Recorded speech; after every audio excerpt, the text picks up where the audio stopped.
এটা কি করলেন? কি করলাম বলেন, আপনি কি করলেন? আমি কি করলাম দেখেন একটু, নাকি চোখ নাই? রাস্তায় গাড়ি চালাচ্ছেন নাকি প্লেন চালাচ্ছেন? আমি এটা খেয়াল করিনি, সেজন্য আমি সরি। কিন্তু আপনি এটা কোন ধরনের ভদ্রতা? ও ভদ্রতা চাচ্ছেন আপনি? দুটো গায়ে কাদা ছিটিয়ে আপনি এখন ভদ্রতা এক্সপেক্ট করছেন আমাদের কাছ থেকে? ভদ্রতা শিখে আমারও কিছু নাই। আপনি আমার গাড়ি ময়লা করছেন, আপনি অনেক টাকা লাগবে, টাকা দেন। টাকা দেব? আমাদের জামার দাম জানেন আপনি কত? নতুন জামা ছিল, ড্রাই ওয়াশ করার জন্য যত টাকা লাগে সেটা দিয়ে তারপর আপনি এখান থেকে যাবেন। নোংরা করেছেন, আপনি গাড়ি ওয়াশের টাকা দেবেন, দেন। আর লাগবে কিন্তু খুব বেশি করছেন। কিন্তু ঝামেলা করিস না। মানুষদেরকে ছেড়ে দিলে তারা একই অন্যায় অন্য মানুষের সাথে করবে। সে তাড়াহুড়ো আছে বলে চলে যাচ্ছি, না হলে দেখিয়ে দিতাম। চল চল, ফালতু মানুষ। শুধুমাত্র মেয়ে মানুষ দেখে কিছু বললাম না, পুরো গাড়িটা 12টা বাজে বলছে। এটা কি এই ড্রেস আমরা করতে করে চলে আসলো? আছে না লাগছে। এক্সকিউজ মি, ড্রেসটা আমার। তো বলছেন কেন? একটা ড্রেস এই ছাদ থেকে ওই ছাদে উড়ে যেতেই পারে। ও তাই তো বলি, খ্যাত ড্রেসটা আপনার ছাড়া কারি বা হবে? তার আমার ড্রেস তো এই জন্য বেসামাল হয়ে উড়ে চলে আসছে। এটা দিয়ে খুব ভালো ঘর পরিষ্কার করা যাবে। ড্রেসে দিবেন না কাইস থাপ্পড় মারবো। এই বাসে কি মুরবি টুরবি টাইপের কেউ নেই যে আপনাকে ন্যূনতম ভদ্রতা শেখাতে পারে? আমার ফেরত দিব এই অভদ্রতার পর? এটাতে আমি ঘর মুছবো, পিং মুছবো, পরিষ্কার করব, তারপরে দিব। সাহস থাকলে আমার সামনে আসেন, সামনে এসে কথা বলেন, তা না হলে আমি ওখানে চলে আসবো। হাসছেন কেন?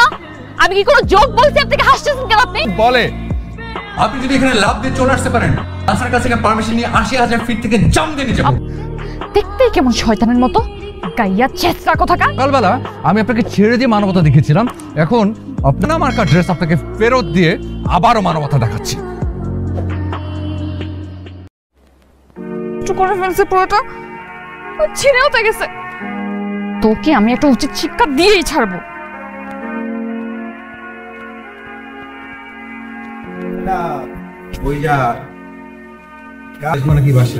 কি বাসা আগে দিয়ে আসবা? হ্যাঁ বাসা আগে দিয়ে আসবা? তুই কে? কে তুই? ইয়াদি মারছস না? এবারে চিনোস। আমারে ছিল এই কুত্তা বাচ্চা, দাঁড়া, পালাস কেন? দাঁড়া।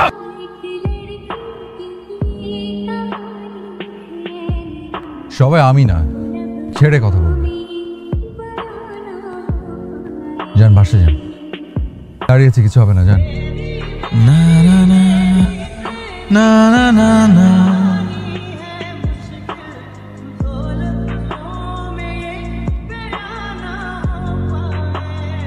দেখেন আমি আপনাকে এখন থ্যাংক ইউ বলতে পারবো, সরি বলতে পারবো, ক্লাউডটা খুবই জরুরি, আপনি আমাকে একটু হাসপাতালে ড্রপ করুন প্লিজ। এভাবে হা করে তাকিয়ে থাকেন না, হসপিটাল যেতে হবে, তাই আমি কোনো কিছু না বলে আপনি গাড়িতে উঠে গেলাম, এখন আমাকে একটু হসপিটাল ড্রপ করুন। দেখুন হা করে তাকিয়ে আছেন কেন? আমি হসপিটালে যেতে হবে, এমার্জেন্সি, একটু চলেন না ফাস্ট।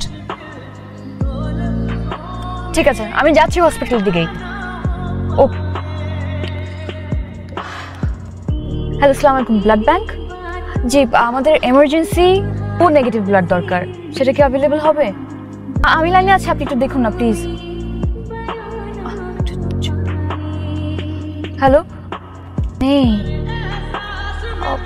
আচ্ছা এর মধ্যে যদি ম্যানেজ হয় অবশ্যই আমাকে এই নাম্বারে একটু কল দেবেন প্লিজ।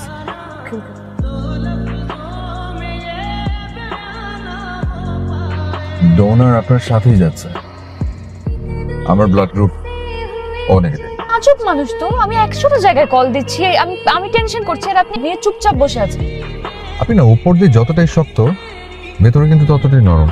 ফুল বিক্রেতা, তার জন্য আপনার কত টান, কত ভাষা। অবাক হলাম।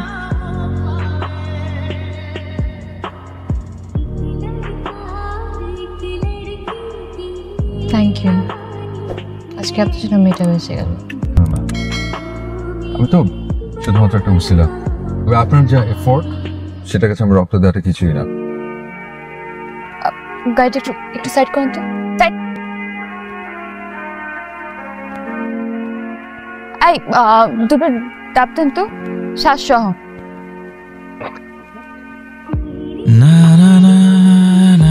কি করছেন আপনি? খুলেন একটু দরজাটা।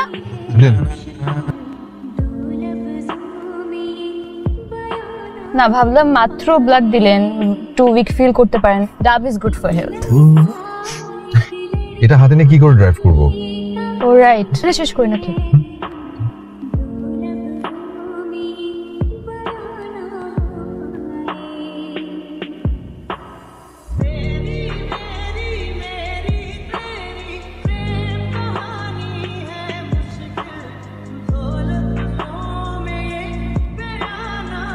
তোর বাবা নেই, এখন তো সবকিছু আমাকেই ভাবতে হয়, তাই তুই বড় হয়েছিস, তোর বিয়ের চিন্তাটাও করতে হচ্ছে। তোর চাচা সুইডেন থেকে ফোন করেছিল, তো তার নাকি জানাশোনা একটা খুব ভালো ছেলে আছে, তো এখন ঢাকায়। তোর চাচি সব কিছু ব্যবস্থা করবে, ওরা কালকে তোকে দেখতে যাচ্ছে। তোর পারমিশন না নিয়ে হ্যাঁ করে দিয়েছি। এটা কি আমি খুব ভুল করেছি মা?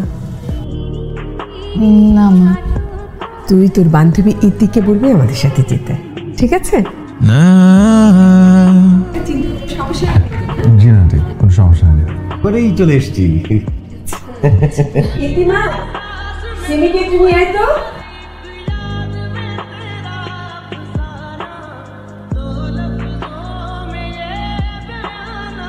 আচ্ছা, তলে তলে এত কিছু, আর তুই তখন বলিস ভালোবাসি না, তাই না?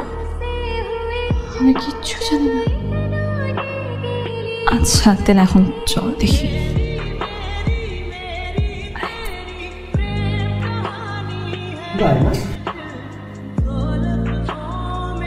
বাবা, আমি তোমার সাথে একটু কথা বলবো, মানে এখানে না, একটু প্রাইভেট।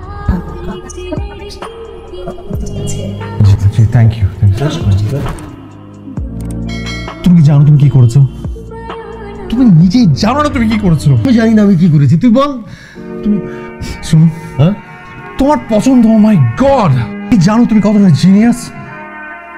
তুমি যাকে পছন্দ করছো ওর তো কোনো মেয়ে না। তুই, আমি তো দেখলাম ওটা একটা মেয়ে। ওটা কোনো মেয়ে না, ওটা একটা মেয়ে রূপে পড়ি। হ্যাঁ বাবা, আমার বাবা, থ্যাংক ইউ বাবা, থ্যাংক ইউ সো মাচ। কোনো সমস্যা? না, কোনো সমস্যা নাই। আসলে দুইজনের একটু আলাদা কথা বলা দরকার না? কথা বলতে তো দিতেই হবে, দুজন দুজনকে যতটুকু চিনে এখন আর বেশি করে চিনবে। ঠিক আছে, যাও তোমরা কথা বলো ভিতরে। ছাদ থেকে যেহেতু শোটা হচ্ছে, ছাদেই কথা হোক। বলছিলাম এখানে ছাদটা তো অনেক সুন্দর, ছাদে হলেই ভালো হয়। অনেকগুলো প্রশ্ন আছে, একটা একটা করে করি। হ্যাঁ, মেয়ে দেখতে এসে পাত্রী হিসাবে কেমন লেগেছে আমাকে? মানে পছন্দ হয়েছে? বিয়ে করছেন কি? এখন আমার পাশে যিনি বসে আছেন, আমার মতো হ্যাঁ সুযোগ ইচ্ছা থাকে তাহলে অবশ্যই করছে। আমাকে দেখার পর ডিসিশন নিয়েছেন নাকি আগে থেকে ইচ্ছে ছিল? মনে মনে প্রিপারেশন নিয়ে রেখেছিলাম যে একদিন মুখ ফুটে বলে ফেলবো ভালোবাসি। কি বলছেন? আগে থেকে ভালো লাগতো, তাহলে এখানে পাত্রী দেখতে এলেন কেন? যদি আমার জায়গায় অন্য কেউ হতো? অপশন ছিল, মানে হচ্ছে বাবা আমাকে বলেছিল যে কথা দিয়ে ফেলেছে, তো মেয়ে দেখার পর পছন্দ অপছন্দ হ্যাঁ না বলার। আজকে আপনার জায়গায় অন্য কেউ এলে আমি যে কি করতাম? কেন, যে অন্য কেউ হলে কেউ কি কোনো বাহানা খুঁজছিল তাকে ফিরিয়ে দেবে? খুঁজতো। এখন যদি দুটো ছাদ এক হয়ে যায় তাহলে কেমন হতো? ভালো হতো। তাহলে এক হয়ে যায়। আজকে কাদা নেই। এসেছে